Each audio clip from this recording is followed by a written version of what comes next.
Examine the patient. আসসালামু আলাইকুম।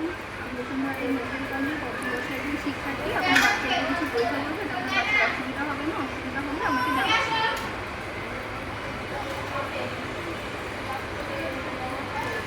Exposure. আপনার বাচ্চার কি সমস্যা নিয়ে আসছে? কতদিন ধরে? 4 দিন ধরে। বয়স কত বাচ্চার? 7 মাস। পায়খানা থেকে কি রক্ত যায়? না। আপনার বাচ্চা কি খেতে পারে? হ্যাঁ, খেতে পারে। যা খায় তাকে জোর করে খাবে? না। আপনার বাচ্চার কি খিঁচুনি হয়? না। অজ্ঞান হয়েছিল কখনো? না। আপনার বাচ্চার চোখ কি জন্ম থেকে এরকম বসে না পায়খানা হওয়ার পরে বসে চোখের যায়? দিকে উঁকি দিয়ে দেখছিল। পায়খানা হওয়ার পরে। তখন তুমি একটু পানি খাবে?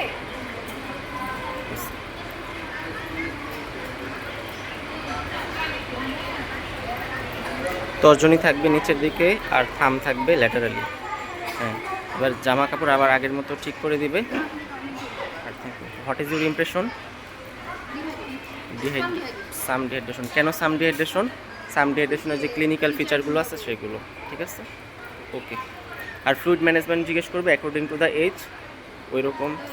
হ্যাঁ, প্ল্যান এ প্ল্যান বিতে হচ্ছে ওরালি দিবে, প্ল্যান এতে হচ্ছে ওআরএস, প্ল্যান বিতে হচ্ছে 75 milligram per KG, sorry 75 ml পার কেজি বডি ওয়েট, আর হচ্ছে ওইটা 100 ml পার কেজি। হ্যাঁ, ওইটা ভাগ করে দিবে 30 আর 70 অ্যাকর্ডিং টু দ্য এজ। 12 বছরের নিচে আর 12 মাসের নিচে আর 12 মাসের উপরে। এই তো, ঠিক আছে, থ্যাংক ইউ।